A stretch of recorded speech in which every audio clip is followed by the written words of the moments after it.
네, 안녕하세요. 흡수 이공계 클래스 강의를 담당하게 된 한국외국어대학교 환경학과 이태영입니다. 아, 원래 대면으로 만나서 서로 뭐 생각도 교환하고 그다음에 그 질문도 받고 하면 좋은데 지금 비대면으로 이렇게라도 만나서 상당히 반갑습니다. 오늘은 그 외대 환경학과의 어떤 전공 탐색 분야에 대해서 좀 설명을 좀 드리고, 그 다음에 환경학과가 어떤 식으로 전공을 운영을 하고 있는지에 대해서 강의를 좀 드리도록 하겠습니다. 네 개의 정도의 챕터로 구성이 되어 있고요. 그 다음에 네 개 챕터는 첫 번째는 병들어 있는 지구에 대해서 설명을 드릴 거고, 그 다음에 이제 가장 중요한 부분은 한국외국어대학교 환경학과에 대한 전공이 어떻게 이루어져 있으며 여러분들이 앞으로 장래에 어떤 전공으로 어떻게 사회 이론으로서 활동을 하게 될지에 대한 것들이 가장 중요한 부분일 것 같아요. 저희가 그 지구의 환경 문제는 처음에 인간 활동이 시작되면서 시작을 했었습니다. 그 다음에 환경 문제는 언제 또 끝나느냐? 아무래도 인간 활동하고 같이 시작을 했으니까 인간 활동이 끝났을 때 환경 문제가 또 종결이 되겠죠. 그래서 이 환경 문제라는 것은 항상 저희와 같이 있는 것이고, 그 다음에 저희랑 계속 갈 수밖에 없는 그런 문제라고 보시면 될 것 같아요. 환경 문제의 대표적인 많은 사례들이 굉장히 많습니다. 뭐 원전 사고라든가 기후 변화라든가 그런 부분들이 굉장히 많은데도 불구하고 이 생태계를 파괴하는 환경 문제가 지금 우리나라에서는 옛날에 뭐 수질 오염에 국한된 보이는 것에 대한 국한된 것들이 지금은 뭐 보이지 않는 대기 오염이라든가 그 다음에 여러 가지 환경 인식이 높아지면서 환경 친화적인 기업이라든가 환경 친화적인 제품이라든가 그 다음에 보이지 않는 대기 오염까지 신경 쓰는 그런 수준까지 굉장히 많이 올라가 있습니다. 그래서 앞으로 여러분들이 해야 할 일들이 상당히 많다. 환경 분야에서. 지구와 더불어 사는 그런 환경에 대한 책들이 굉장히 많은데요. 그 중에서 이제 책들을 잠깐 소개시켜 드리면 뭐 침묵의 봉인이라든가 판타고니아 그런 것들, 환경 기업이라든가 환경 친화 기업에 쓰는 책들이라든가 그다음에 뭐 침묵의 봉 잘 알고 있는 환경 굵직굵직한 그런 책들이 많습니다. 이런 책들이 나오는 이유 중에 하나는 환경이라는 학문이 상당히 많은 부분의 인문학적인 소양들을 가지고 있습니다. 그래서 어떤 이공계적인 어떤 소양과 그다음에 인문학적인 소양들이 같이 합쳐져 있는 종합적인 학문이라고 보시면 될 것 같습니다. 그러면 이렇게 심각한 그 지구라든가 우리가 살고 있는 환경의 오염을 처리하거나 환경을 해결하기 위해서 과연 우리가 무엇을 해야 될까요? 첫 번째는 환경의 교육이 필요합니다. 환경의 교육이 필요하고요. 환경의 교육은 뭐냐면 환경에 관련된 그 다음에 환경 내에서 환경을 통한 그다음 환경을 위한 교육들이 필요합니다. 교육이 있어야 그 자기가 어떤 전공으로 어떻게 이 환경 문제를 해결할 수 있는지를 알아가고 그다음에 사회 이론으로서 환경 문제를 좀 더 해결할 수 있는 그런 인원이 돼야 되는 것이 사실상 교육을 통해서 이루어질 수밖에 없습니다. 저희가 한국외국어대학교 환경학과에서는 이런 교육적인 문제와 그 다음에 여러 가지 전공 분야에 대해서 교육을 마련을 하고 여러분들한테 지도를 하고 있습니다. 그래서 여러분들이 주인공이 될 수가 있고요. 그 다음에 우리 외대 환경학과가 실제적으로는 이 2018년, 19년에 저희 그 환경학이 어떤 학문일까라는 그 학과, 그는 전망이 있는 학과의 100개 학과에 대한 학문에 대해서 저희 외대 환경학과가 이 백선에 등록이 되기도 했습니다. 그래서 이 앞으로 굉장히 전망이 있는 학과로 백선에 등록이 돼서 이 책에도 실려 있고요. 거기에도 자세히 나왔으니까 한번 도서관에 비치된 것들을 좀 보실 수가 있을 것 같습니다. 또 하는 책들의 하나는 이 호모데우스, 미래의 역사라는 곳에서 이제 언급을 하고 있는 것들이 몇 가지가 있는데요. 미래의 인간 역할을 대체할 수 있는 인공지능이 대체를 하면서 사라질 직업들에 대해서 이제 얘기를 하고 있습니다. 그 중에 사라지지 않고 계속 보존할 수 있는 그런 직장들 아니면은 직업들이라든가 전공들은 뭐냐? 첫 번째 판단이 필요한 직업들. 우리가 뭐 변호사라든가 검사라든가 뭐 그런 어떤 판단이 필요한 직업들. 그 다음에 심리와 연결된 직업들. 심리치료사. 우리가 AI한테 심리를 맡길 수는 없지 않습니까? 사람의 심리를. 그 다음에 또 감성이 연결된 직업들. 어떤 감정적으로 뭔가를 판단해야 할 직업들은 나중에 앞으로도 인공지능이 대체할 수 없는 직업이라고 이 책에서는 묘사를 하고 있어요. 이런 직업들이 실제적으로는 저희 환경하고 굉장히 밀접되어 있습니다. 어떤 판단이라든가 심리라든가 감성이 연결되는 그런 직업들, 그런 것들이 뭐 환경 운동이라든가 환경 법안이라든가 그 다음에 환경 국제 소통이라든가 환경 측정이라든가 환경 인증이라든가 이런 것들은 앞으로 아무리 발달되더라도 인공지능이 대체할 수 없는 그런 직군의 하나의 직업으로 우뚝 설 수 있다라는 것들을 이 책에서는 보여주고 있습니다. 저희 그래서 이 환경학과에서는 어떤 식으로 여러분들이 이제 입학을 하고 그 다음에 환경학과에 소속이 돼서 진행을 할 경우에는 어떤 식으로 이제 그 환경학과에 대한 전공의 커리큘럼이 어떻게 돼 있냐면요. 첫 번째는 이제 1학년 때는 기초 공부를 합니다. 여러분들이 이제 수학이라든가 물리라든가 화학이라든가 고등학교 때 부족한 부분들을 기초 공부를 하고 있고요. 그 다음에 2학년 때부터는 이제 핵심 과정으로 들어갑니다. 핵심 과정은 뭐냐? 우리가 이제 흔히 말하는 트랙 과정이라고 그러는데요. 우리가 흔히 대기 트랙하고 수질 폐기물 트랙, 그 다음에 생물, 그 다음에 생태 트랙이 있습니다. 그래서 내가 2학년을 거치면서 필수 과목들을 이수를 하면서 내가 나는 대기 쪽에 어떤 재능을 가지고 있다거나 아니면 수질 쪽에 뭐 재능을 가지고 있다거나 아니면 생태 쪽에 재능을 가지고 있다고 판단이 될 경우에 이 트랙에 맞춰서 어떤 특화된 전공들을 우리가 이수를 할 수 있습니다. 그래서 여러분들이 4학년을 졸업할 때는 적어도 나는 대기 트랙에서 대기질, 대기 오염에 대해서는 전문가다라는 것들을 느끼게 되고요.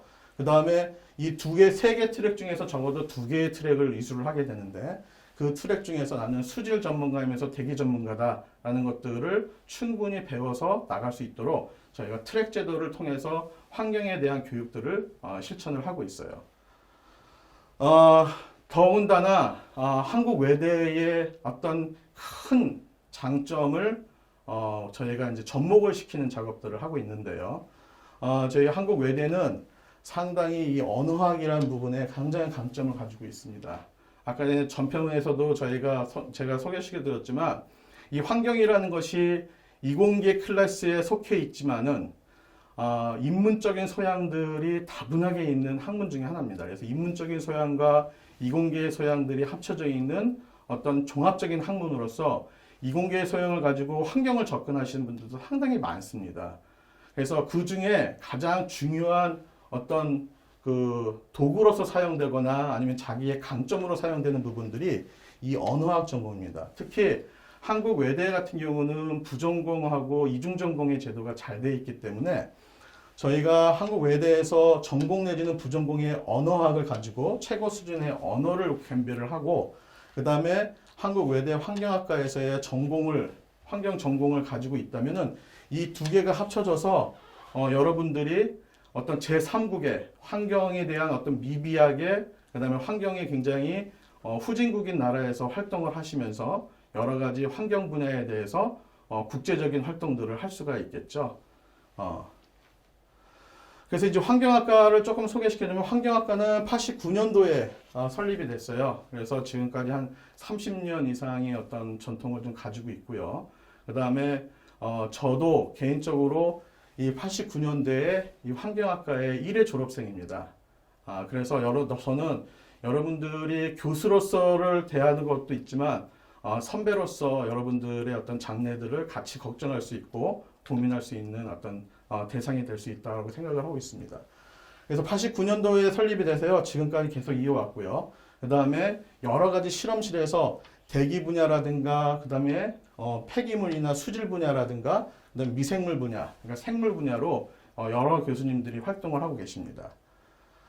그 중에 하나가 이제 대기 쪽에서는 2016년도에 상당히 큰 일을 벌였었는데 미국에 있는 나사하고 같이 저희 한반도 내에 있는 대기 오염들을 갖다가 같이 측정하는 국제 공동 연구도 했었고요. 그래서 상당히 언론에서도 많이 비춰졌었고 상당히 중요한 결과도 그 다음에 대기 오염에 대해서도 상당히 중요한 부분들을 찾아내는 그런 사례라고 볼 수가 있고요.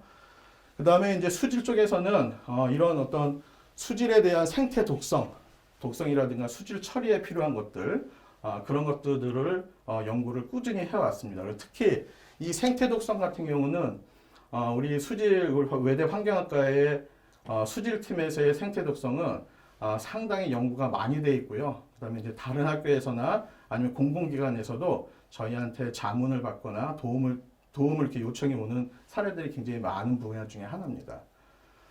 그다음에 이제 그 생물 분야는 뭐 순수하게 어떤 미생물 연구도 있지만 환경과 접촉을 해서 어떤 토양의 미생물이라든가 대기 중에 있는 미생물에 대해서도 어떤 생물학적인 관점을 가지고 환경에 접근하는 그런 생물 분야가 있습니다. 이제 가장 여러분들이 궁금해하실 그런 상황인데 취업률이죠. 취업률.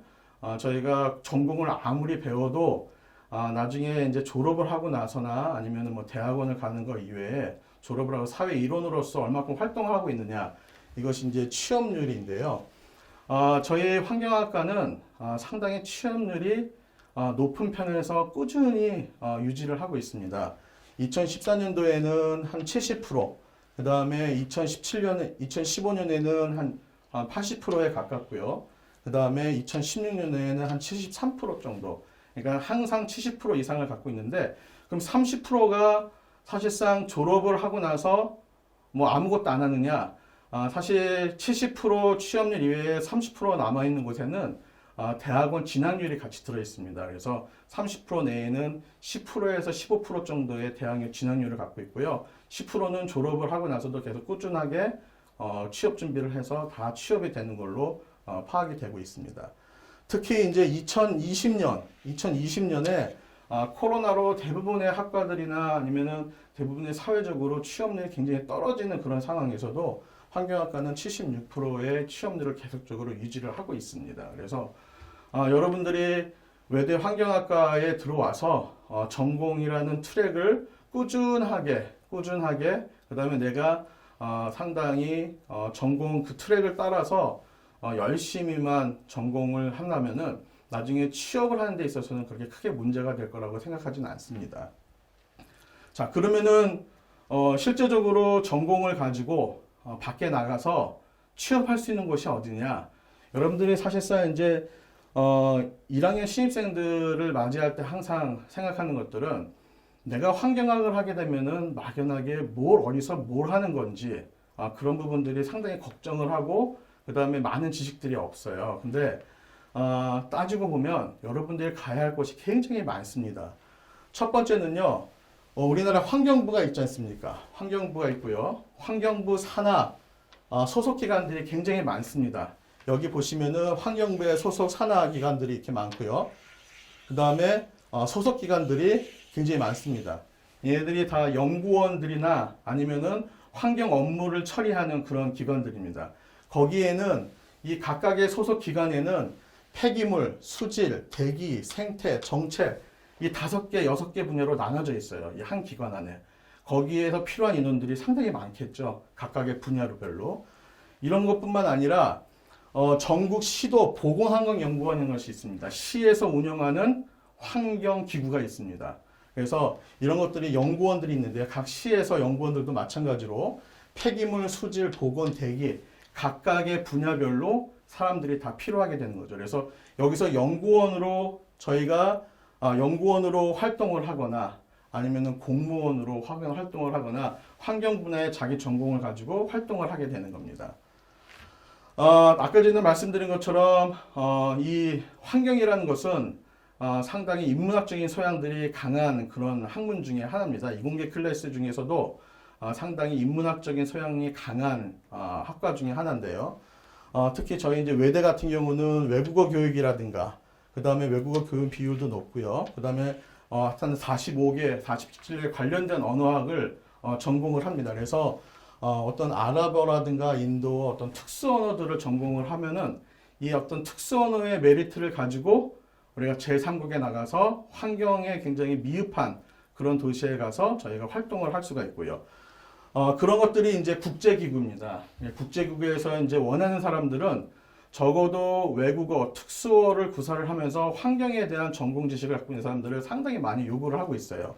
그래서 UNEP라든가, 그 다음에 유네스코라든가, UNDP, 어떤 UN 산하기관의 환경과 관련된 그런 어떤 국제기구에서 활동을 할 수가 있습니다.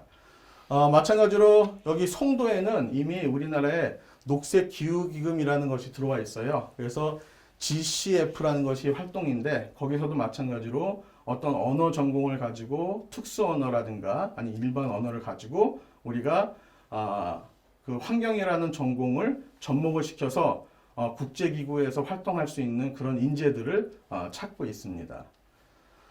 자, 그래서 여러분들이 이런 어떤 환경이라는 것에 대한 외대 환경학과가 과연 무엇을 하고 있고, 그 다음에 외대 환경학과가 어떤 언어의 어떤 부전공의 어떤 종합적인 학문인지를 한번 한국외국어대학교 환경학과를 검색해 보시면 아마 웹사이트에서 자세히도 나오기도 하고요. 저희 학교 홈페이지에서도 자세하게 나옵니다. 그래서 거기서 보시면은 좀 더 많은 정보들을 얻을 수가 있으시고요. 그 다음에 개인적으로 질문이 있으시거나 아니면은 뭐 더 이상 더 많은 정보가 필요하실 경우에는 저희 웹사이트에 각각 교수님들에 대한 이메일도 다 있습니다. 특히 저한테도 보내주시면 자세하게 설명을 해드리도록 하겠습니다. 예, 지금까지 강의를 들어주셔서 감사하고요. 저희 외대 환경학과를 잘 알아보시고요. 그 다음에 외대 환경학과에 대한 장점을 충분히 이해를 하신 다음에 저희 학과를 지원을 하시거나 아니면은 여러 가지 인포메이션이 필요하시면 언제든지 연락을 주시면은 제가 바로바로 반응을 드리겠습니다. 예, 감사합니다.